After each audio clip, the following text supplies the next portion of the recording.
The flatline screamed through the intensive care unit just as Lucia Bianchi threw herself over Alessandro Moretti's lifeless body. "No!" she cried, gripping his cold hand with both of hers. "You're not leaving! Do you hear me? You promised your sister she'd never be alone. You promised your men you'd always come home. You don't get to break those promises." A nurse reached for her shoulder. "Miss, you have to step away." "I won't. The doctors have called it." "I said I won't."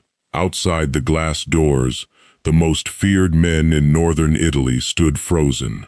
Tattooed soldiers who had survived wars between mafia families lowered their heads. Several wiped tears from their eyes without caring who saw. Inside the room, the lead surgeon slowly removed his gloves. "Time of death," he began quietly. Lucia shook her head violently. "No." 2:17 a.m.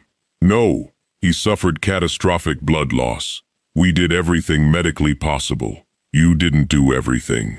The doctor looked at her with tired eyes. "We did." Lucia pressed Alessandro's hand against her cheek. It was already growing colder. "You don't know him," she whispered. "You don't know how stubborn he is." The surgeon sighed. "I'm sorry." As security gently tried to lead everyone away, Lucia refused to release him. At that very moment, somewhere beyond darkness, Alessandro heard a woman's voice, faint, broken, refusing to let go. 3 days earlier, the ballroom glittered beneath crystal chandeliers inside one of Milan's most luxurious hotels. Politicians, business tycoons, celebrities, and diplomats laughed over expensive wine, while cameras flashed across the charity gala. No one dared ignore the man who entered last, Alessandro Moretti, 6 feet 4 inches tall.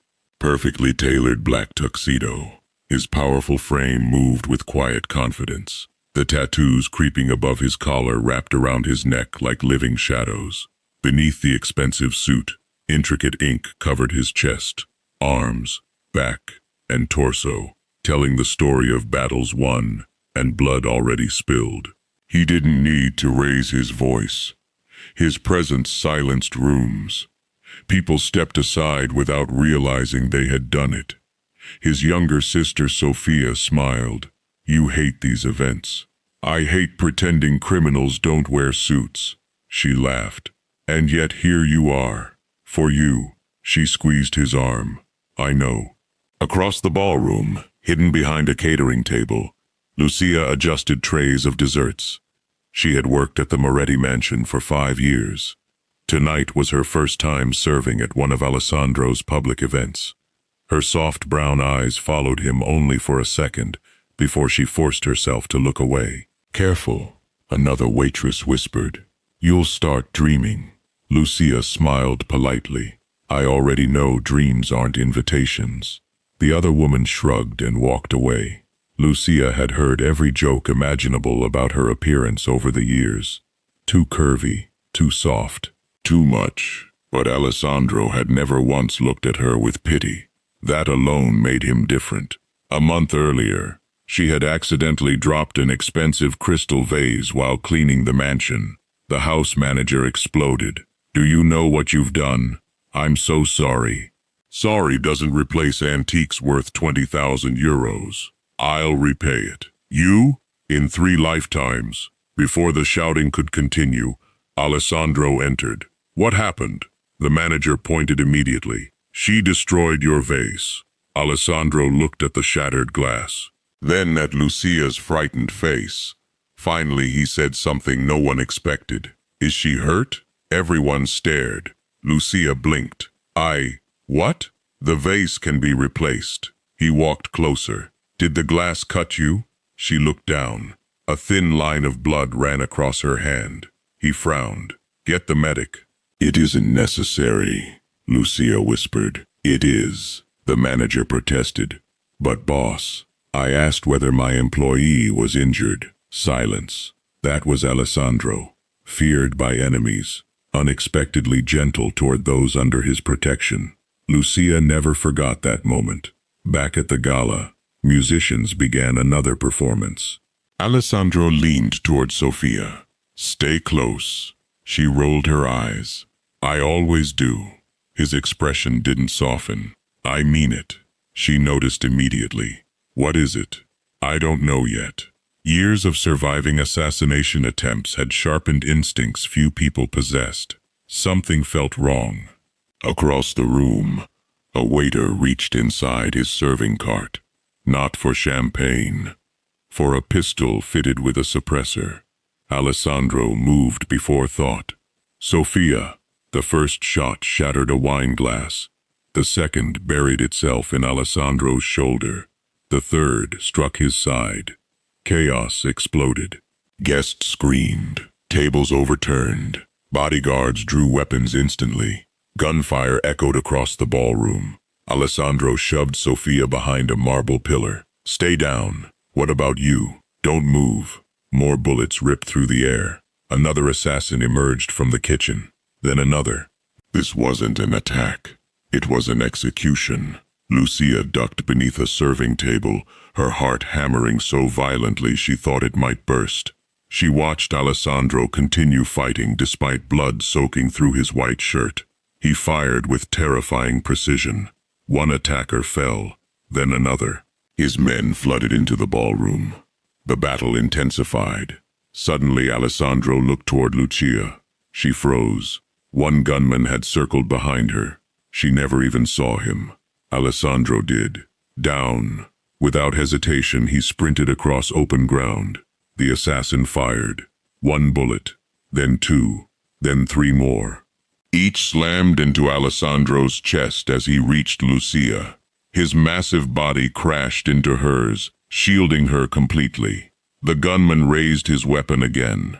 Before he could shoot, Alessandro's chief bodyguard emptied an entire magazine into the attacker. Silence. Lucia looked down.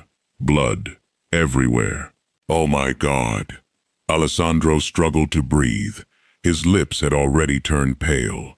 She cradled his head carefully. No. No. Please. His dark eyes searched for Sophia first. Safe? Lucia nodded frantically. She's safe. He closed his eyes briefly in relief, then looked back at Lucia. You. His voice barely existed. Boss, don't talk. You aren't hurt. She burst into tears. I'm fine. Good. He smiled weakly despite the pain. Told you. She leaned closer. What? Everyone under my roof comes home alive. Blood spilled from the corner of his mouth. Not like this, she whispered. Please, not like this. Sirens approached outside. Paramedics rushed into the ballroom. As they loaded Alessandro onto a stretcher, he grabbed Lucia's wrist with surprising strength. Stay. I'm here. Don't disappear. I won't. His grip loosened. The ambulance doors slammed shut. Lucia stood motionless in the flashing blue lights, staring as the vehicle disappeared into the Milan night. She didn't notice someone else watching from across the street. A man inside a black sedan lowered his binoculars and smiled. The boss is finished. He picked up his phone. Begin phase 2. Back at the hospital, surgeons fought desperately for nearly 6 hours, while Moretti soldiers filled every corridor. No one slept. No one left. No one spoke above a whisper. Then the operating room doors opened. The chief surgeon stepped out, his face exhausted. Every eye locked onto him, and before he said a single word, Alessandro's oldest lieutenant realized from the expression alone that their world was about to change. If you're already emotionally invested in Alessandro and Lucia's story, don't forget to subscribe so you don't miss what happens next. The darkest night of their lives is only beginning. The surgeon removed his mask slowly, as though delaying the inevitable would somehow make it hurt less. I'm sorry, he said, his voice barely audible. We repaired what we could, but the damage was too severe. His heart stopped 3 times during surgery. We brought him back twice. The third time, he lowered his eyes. There was nothing more we could do. The hallway fell into a silence so heavy It seemed to crush the air itself. Sophia staggered backward. "No," she whispered. "You're lying." "I'm truly sorry. My brother doesn't die." One of Alessandro's oldest captains slammed his fist into the wall so hard that plaster cracked. Another quietly removed the silver ring Alessandro had once given him and kissed it before slipping it into his pocket. Lucia stood perfectly still. She hadn't cried. Not yet. It was as if her heart refused to accept what her ears had heard. The surgeon continued softly, "You may say your goodbyes before we transfer him to the family chapel." Goodbyes. The word echoed through Lucia's mind like a cruel joke. She had never even told him she loved him. Now everyone expected her to say goodbye forever. Hours later, dawn had not yet arrived when Alessandro's body was transported back to the Moretti estate. The sprawling mansion, usually alive with security patrols, expensive cars, and quiet conversations, had become a house of mourning. Black ribbons hung from the entrance. Candles burned along the marble hallways. Even the guards who had served Alessandro for decades struggled to hide their tears. Every employee lined both sides of the entrance as his coffin was carried inside. Lucia stood near the back, clutching her trembling hands together. As the coffin passed her, memories flooded her heart. The first morning Alessandro had learned her name. The afternoon he caught two servants mocking her and dismissed them both before they finished laughing. The rainy evening he noticed she had walked home because her bicycle had broken down. "I'll call a driver." "You don't have to, boss. I wasn't asking. It'll inconvenience.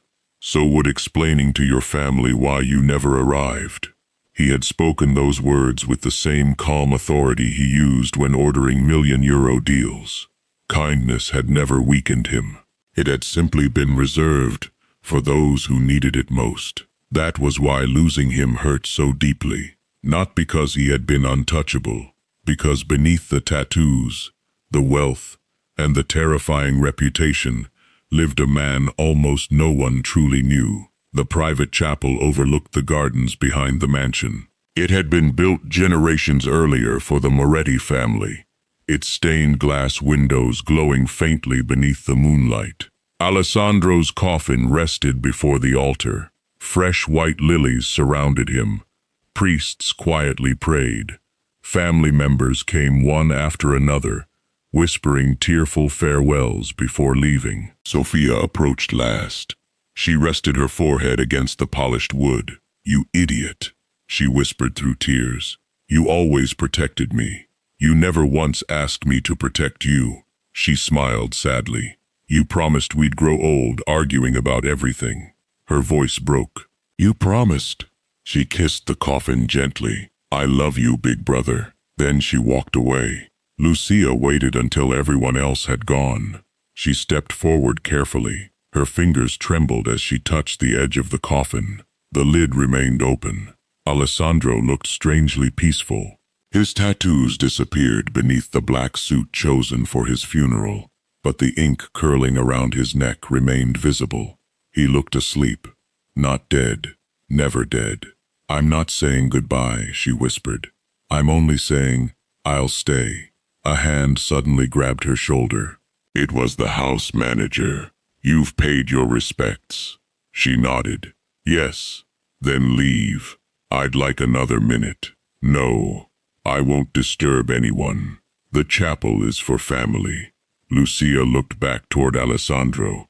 He treated every employee like family. The manager's expression hardened. "Don't confuse kindness with belonging." Before Lucia could answer, another voice interrupted. "Enough." Everyone turned. It was Sophia.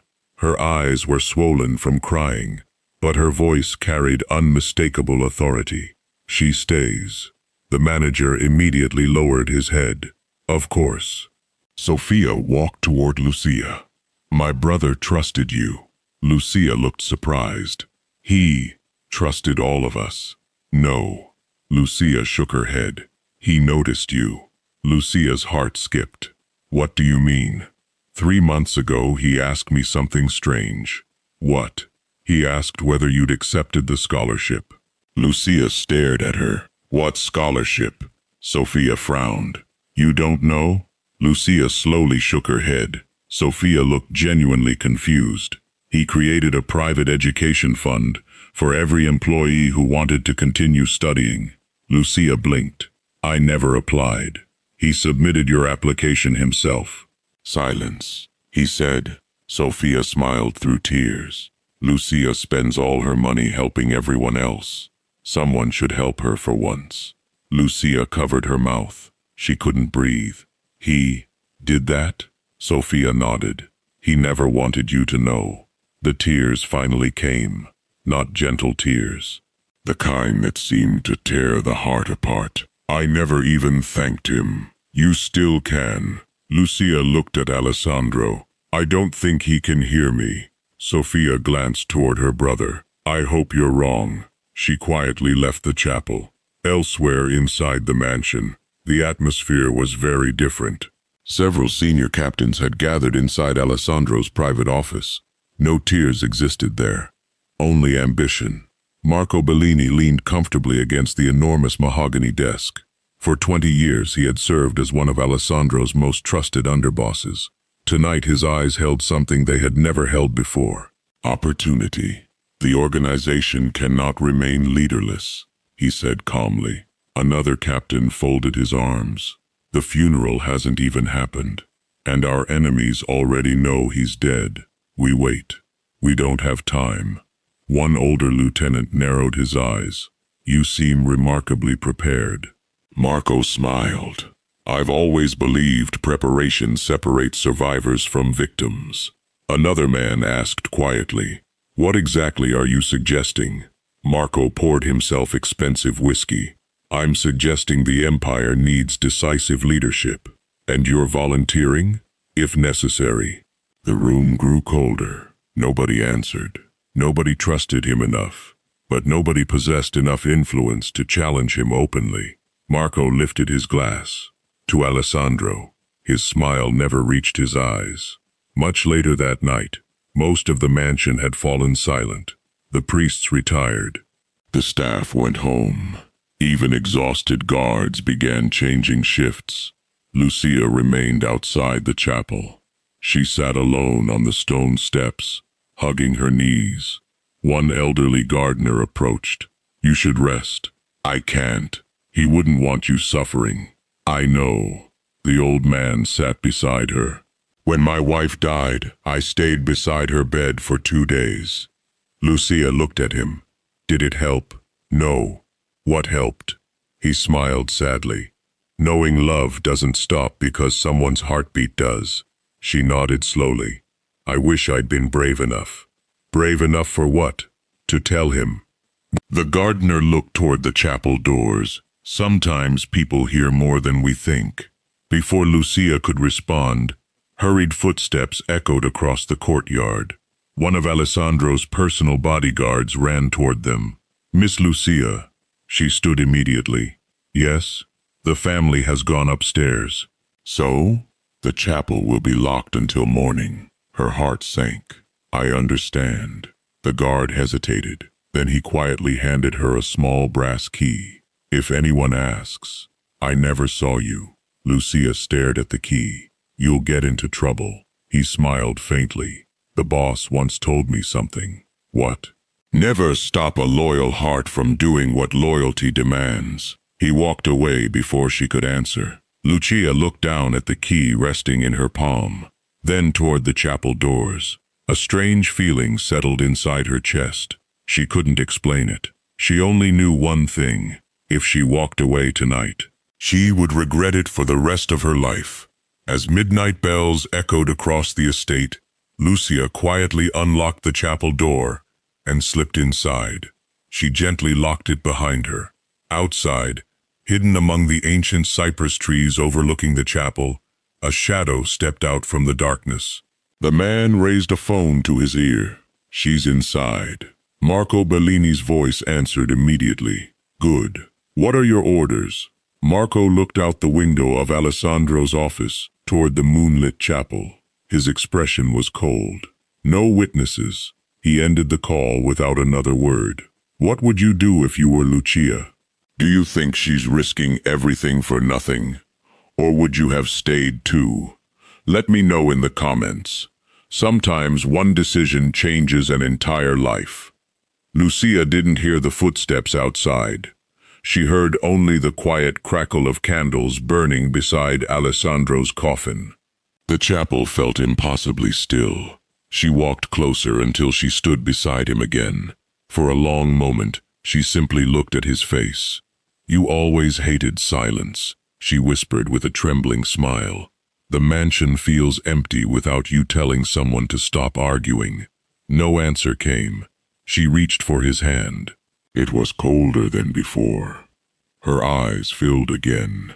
"I know everyone thinks I'm foolish for staying. Maybe I am. But you never made me feel foolish." She gently sat beside the coffin, instead of standing over it. "When I first came to work at the mansion, I almost quit after 3 days. A tear slipped down her cheek. "You probably don't even remember. 5 years earlier, Lucia stood in the mansion kitchen while 3 servants laughed among themselves. I heard she broke another chair. No, the chair survived. Unlike the kitchen pastries." The women burst into laughter. Lucia lowered her eyes and continued washing dishes. She had learned long ago that answering cruelty usually invited more of it. A deep voice suddenly echoed behind them. "What's so amusing?" The laughter disappeared instantly. Alessandro stood in the doorway wearing a fitted black shirt. The sleeves rolled above tattooed forearms, covered in intricate Italian designs. His expression was calm. Too calm. "No one?" he asked. One servant swallowed nervously. "We were just joking." "About whom?" Silence. Alessandro looked toward Lucia. She kept scrubbing the same plate without lifting her head. He already knew. He stepped farther into the kitchen. "My father taught me something when I inherited this family. Nobody dared breathe," he said. "The strength of a house isn't measured by how it treats powerful guests. It's measured by how it treats the people who clean its floors." He looked directly at the 3 servants. "If I ever hear anyone humiliating another employee again," his voice became ice, "you'll leave this estate before sunset." No one laughed after that day. Back in the chapel, Lucia smiled through tears. "You probably forgot that conversation." "I never did." She squeezed his hand gently. "You gave me dignity when I couldn't find any inside myself." Her voice cracked. "I wish I had told you that." The silence stretched endlessly. Then something impossible happened. Somewhere far beyond the silence, Alessandro heard her. Darkness surrounded him. There was no pain, no light, no sense of time, only endless blackness. Then, "I wish I had told you." A voice, soft, familiar. He turned toward it instinctively. "Who's there?" No answer, only another whisper. "You don't have to fight alone anymore." He frowned. "I know that voice." He tried walking. Nothing happened. His body refused to move. It felt as though invisible chains wrapped around every part of him. Again the voice came. "I'm here." The darkness trembled.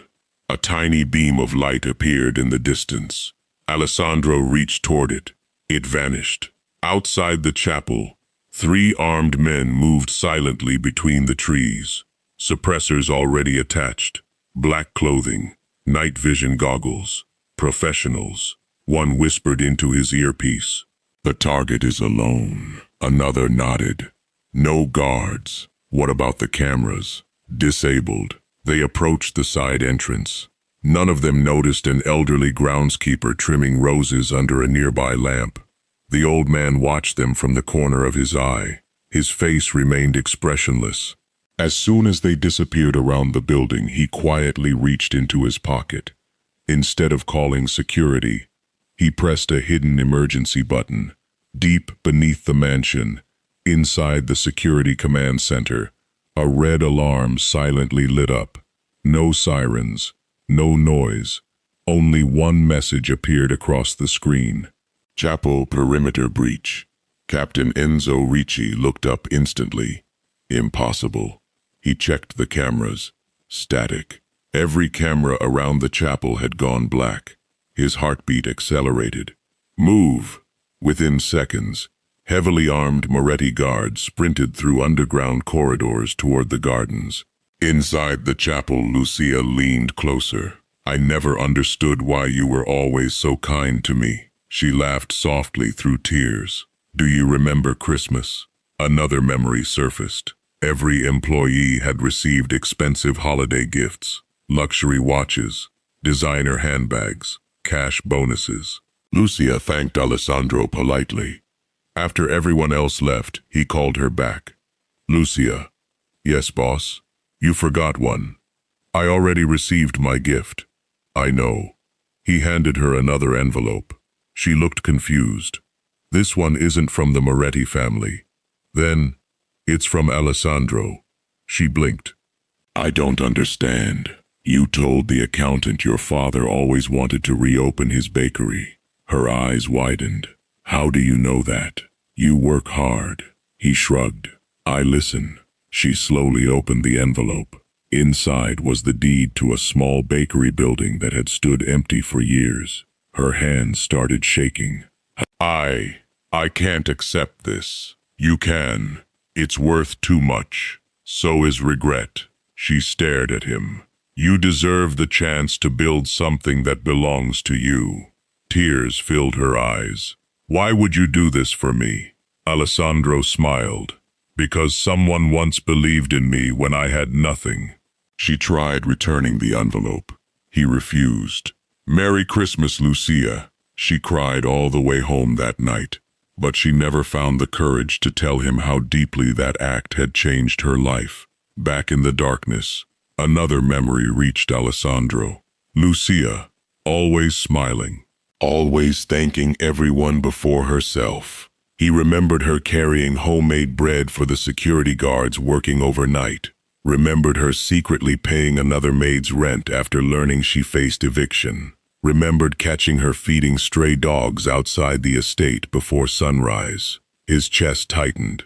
Lucia. The light appeared again, larger this time. He forced himself toward it. The invisible chains resisted. Then another voice interrupted. Cold, mocking. You fought enough. Dark figures emerged around him, faceless, whispering. Rest. They've already buried you. No one needs you anymore. For the first time in years, Alessandro felt afraid. A sharp crack echoed outside the chapel. Lucia lifted her head. What was that? Another sound. Glass breaking. She stood immediately. Who's there?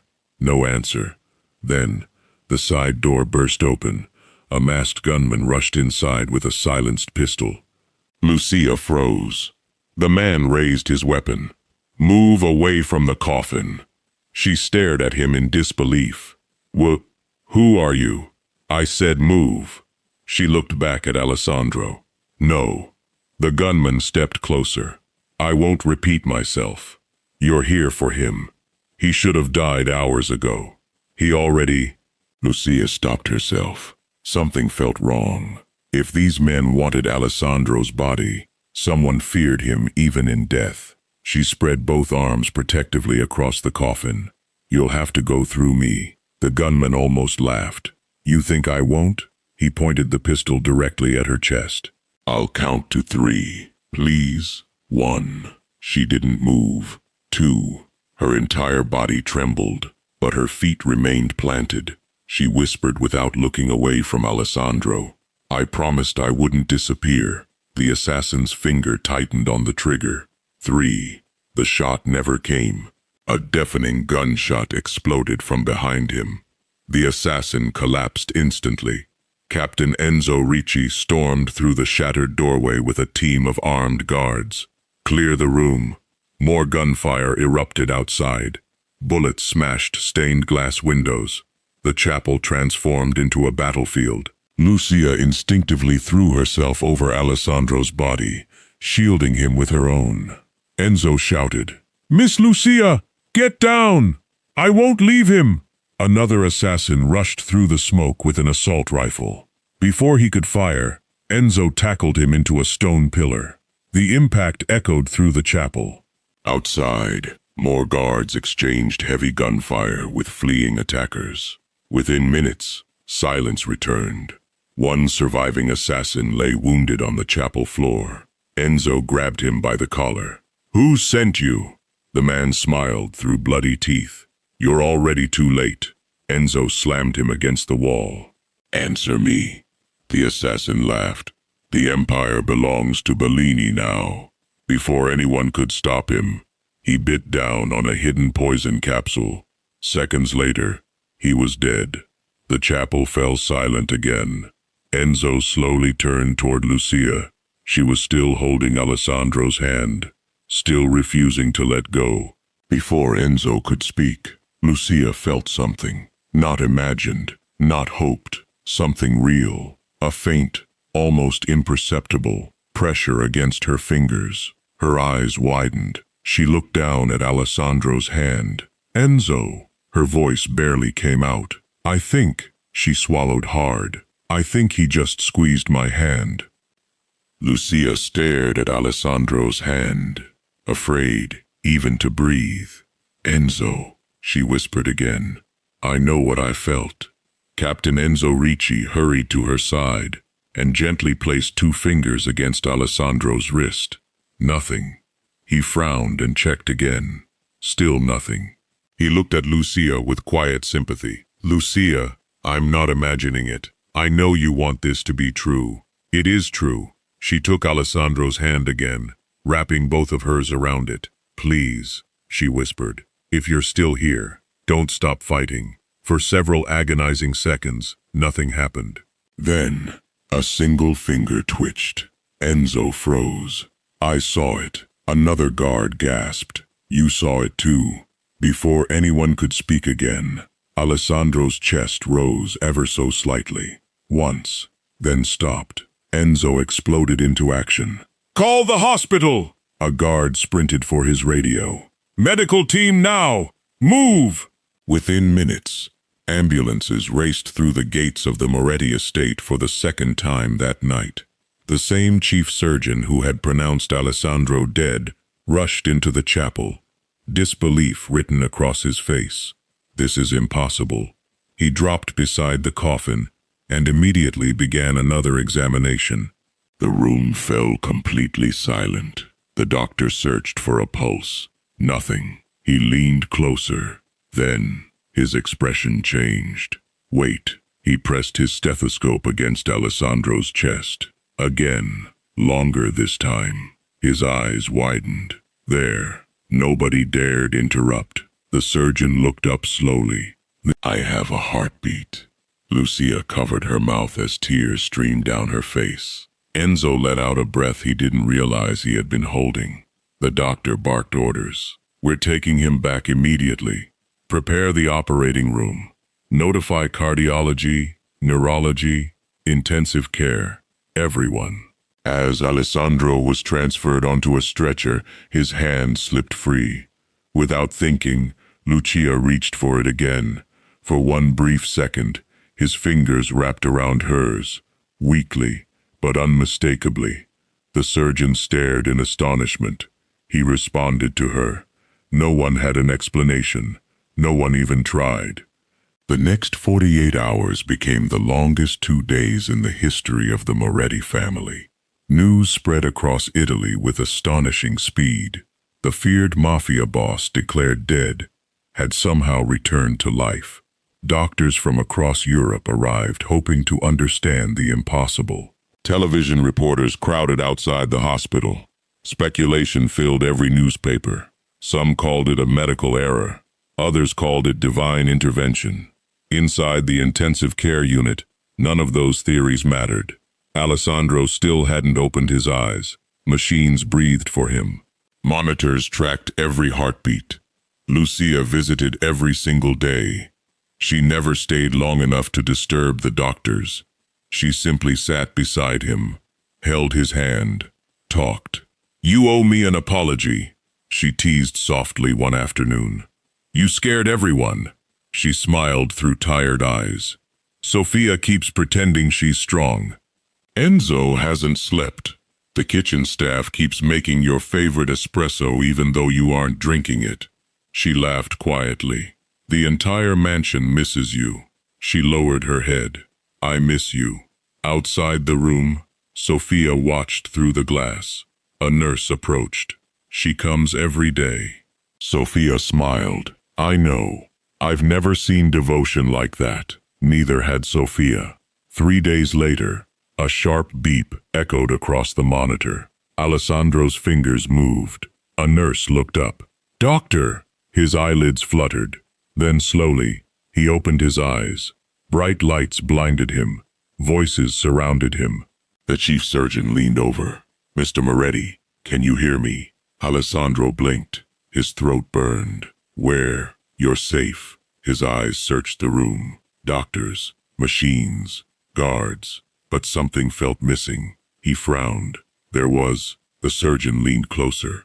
Take your time. A voice. What voice? A woman. His gaze drifted toward the window. She wouldn't stop talking. Nobody answered. The surgeon simply wrote another note. Weeks passed. Alessandro recovered faster than anyone expected. The bullets had nearly destroyed him, but his determination remained untouched. The tattoos covering his arms, chest, neck, and back became visible again as he slowly returned to physical therapy. Every scar reminded him how close death had come. One afternoon, Sophia entered his room carrying fresh coffee. You've been asking the same question every day. He looked up. I remember her voice. I know. I just can't remember her face. Sophia smiled knowingly. Maybe you already know her. He frowned. What do you mean? You'll find out. She refused to say anything more. Meanwhile, Marco Bellini grew increasingly desperate. The doctors said he was dead. He shouted, smashing a glass across his office. His remaining followers exchanged nervous glances. He shouldn't be alive. One man spoke carefully. What are your orders? Marco's face hardened. If Alessandro remembers who betrayed him, he didn't finish the sentence. He didn't need to. Everyone understood. Finish what we started. That evening, Lucia stayed late at the hospital after delivering homemade bread for the nurses. As she walked toward the elevator, 2 armed men stepped into the hallway. She immediately recognized neither of them belonged there. One smiled coldly. Lucia Bianchi? She took a cautious step back. Who wants to know? You've become inconvenient. Before they could move, another voice echoed through the corridor. I wouldn't take another step. Alessandro stood at the far end of the hallway, still recovering, still wearing hospital clothes. But even weakened, his presence filled the corridor. The 2 men reached for concealed weapons. They never drew them. Enzo and 4 guards emerged from both sides simultaneously. Within seconds, the attackers were disarmed and pinned to the floor. Alessandro walked toward Lucia. You all right? She nodded, though her hands trembled. You came. He looked at her with quiet confusion. I don't know why. She looked into his eyes. You heard me. What? When you were gone. He hesitated. I remember a voice pulling me through the darkness. She smiled gently. I never stopped talking. For the first time since waking, a memory flashed across Alessandro's mind. Candles, tears, a warm hand refusing to let go.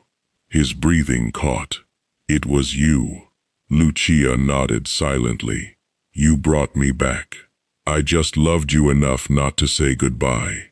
The hallway became perfectly still.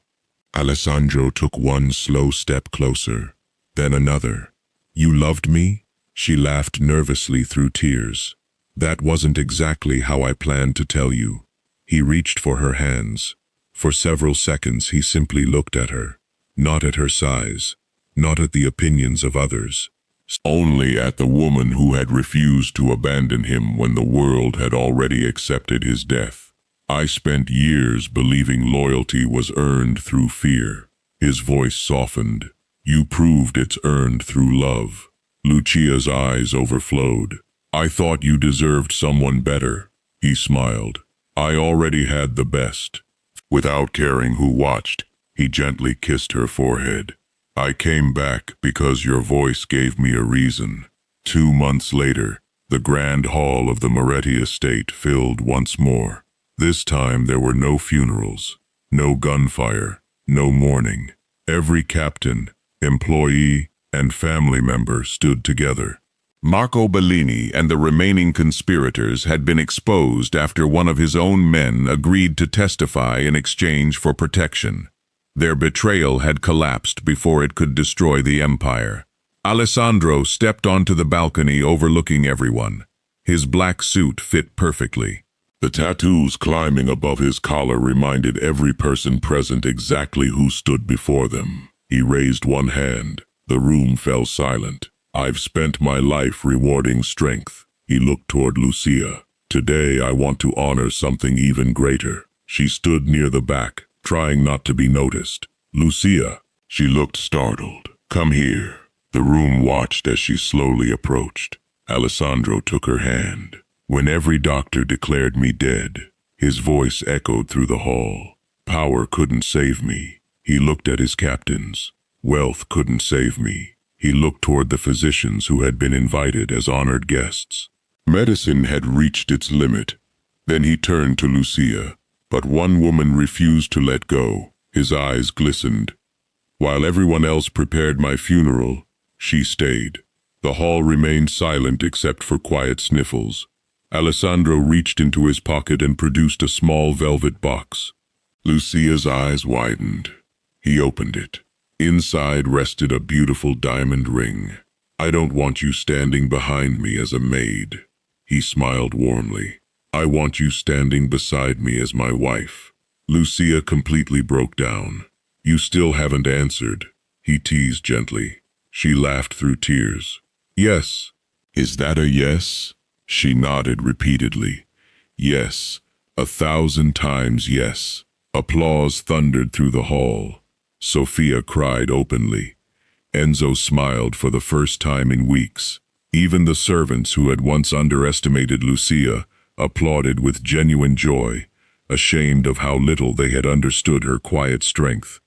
As Alessandro slipped the ring onto her finger, he whispered so only she could hear, "You kept your promise." She smiled. So did you. He looked at her curvy, beautiful face, with gratitude that words could never fully express. You told me everyone under your roof comes home alive, she whispered.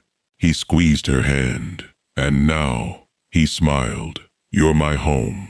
Months later, the old bakery Alessandro had secretly bought for Lucia reopened its doors, not because she needed to work, but because she wanted to fulfill her father's dream.